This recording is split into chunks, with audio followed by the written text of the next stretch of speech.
Hi guys, welcome to my channel. So it's a day after the Apple September 2021 event, and what an event it was. I wasn't expecting iPad updates, but we did get them as well. You sure must have seen the event, so I'm not going to recap it, but I will talk about the hidden things which weren't mentioned in the event.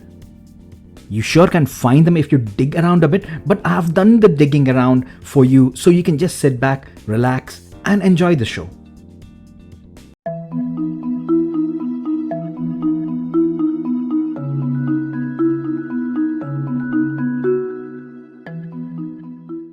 I will cover them in the order which they have been announced. So first up is the iPad 9th Gen. For that base £329 price, it really does get some amazing updates, and honestly, without drooling over the coolness of the iPad Air or the Pro, the iPad 9 is the most iPad that anyone needs. First, the iPad 9 gets the A13 Bionic chip. This is the same chip which is in the iPhone 11 series, and it is simply amazing. As you can see on my iPhone 11 Pro Max, there is no dearth of power and not even a single laggy moment. Apple doesn't mention the RAM on the iPads besides the M1 iPad Pro, but it might get around 4 gigs looking at the other configurations. And finally, they ditched that ridiculous 1.2 million pixel front camera and 32 gigabytes base storage. You now get 64 gigs as standard with an amazing 12 million pixel front camera which even supports center stage. You know this feature where the front camera follows you and readjusts if someone else joins? This feature is fully supported in that base iPad as well. So now these cameras on the entry-level iPad are way better than what you get on iPad Air 4. You also get True Tone display this time.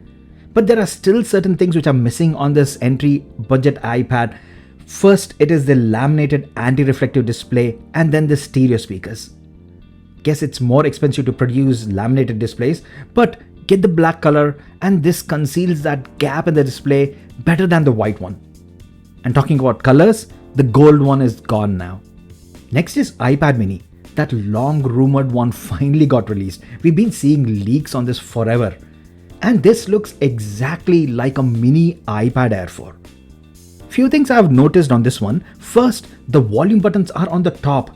Not sure why they are there. Must be due to some internal component adjustment because of the smaller size, but it's an odd place and first for any Apple device. Then the Apple Pencil Gen 2 fits. Well, it seems like it covers the entire side of the iPad. We need to check this out to see how it actually looks, and I've already ordered mine, so please subscribe guys, as I will not just unbox and review it, but I will cover real life usage of the iPad mini. Any guesses on the colors which I've ordered? Comment down below and let me know. And speaking of colors again, we have 2 new shades, purple and another one which Apple is calling as Starlight. It looks like this light beige color and seems like it replaces the standard silver/white shade. This Starlight color is carried over to the iPhone 13 series as well as the new Apple Watch Series 7. Few more details. It comes with the 20-watt USB Type-C charger included and does not have a smart connector at the back. So Apple seems to have no plans of making a smaller Magic Keyboard version. It has 2 speakers on either sides, but mentions that the 2 speakers are stereo only in landscape mode. Do the top speakers turn off when you're using it in portrait mode? Something we'll test it out when my iPad mini arrives next week. Think Apple skipped to mention the processor as well, but yes, it's got A15 Bionic, and the RAM we'll find out when we have the device in our hands. Now the iPad mini, if you have ever used it, it's crazy light. It's light to the point where it seems like weight is not even a factor to consider, and this mini is getting even lighter. It's slightly thicker, but it is lighter than last gen's iPad mini. I think my iPad Pro will feel like a brick in comparison. Now, same as the iPad Air 4, this redesigned mini has got a price bump of $100 or £80 in the UK.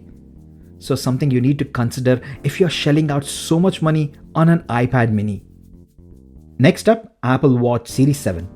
Thank God they did not go for that square block design which leaked quite heavily for the past few months.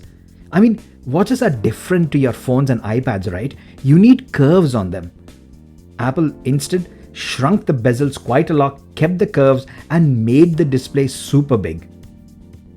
Also, I'm a fan of black/space gray Apple watches, but this time around, the only thing which I can see close to black is that midnight shade in the aluminum series.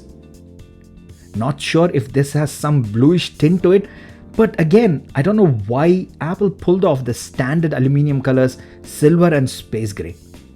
However, the detail is not clear, guys, as there is no tech specs page, so I'll keep an eye and report back on this later. Next up, iPhone 13. So the notch got smaller. Not sure if that means we can fit more information onto the sides of the notch. From the pictures, it doesn't seem like it, but it would be nice to maybe see the battery percentage as well, or customize it a little so that you can see the information which is much more relevant for you. We'll find that out soon on my channel, as I'll be getting the 13 Pro Max to review. So all the more reason for you to subscribe, guys. Please do that, support me, and I'll keep making these videos for you.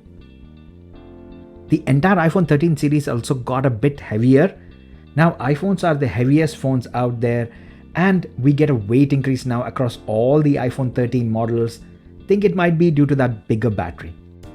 All cameras do support night mode, and the main wide-angle camera is getting sensor shift stabilization. That is pretty solid for a non-Pro iPhone.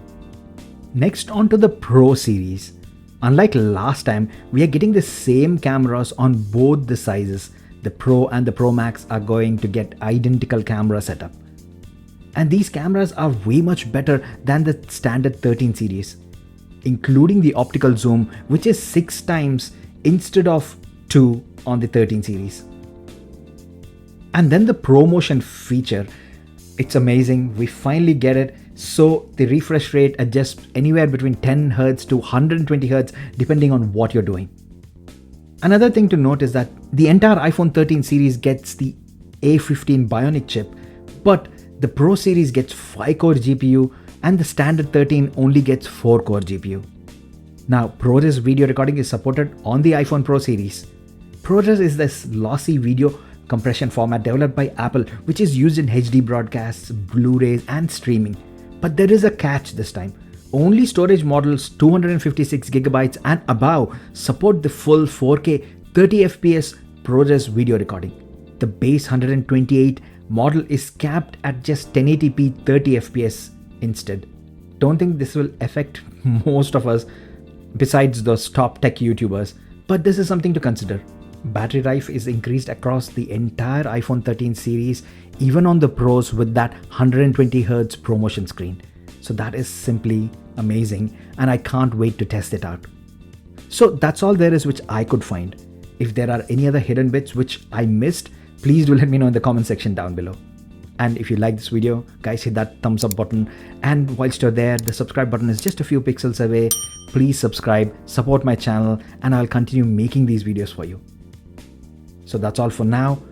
As always, thanks a lot for staying with me until the end. I will see you in my next video. Bye for now.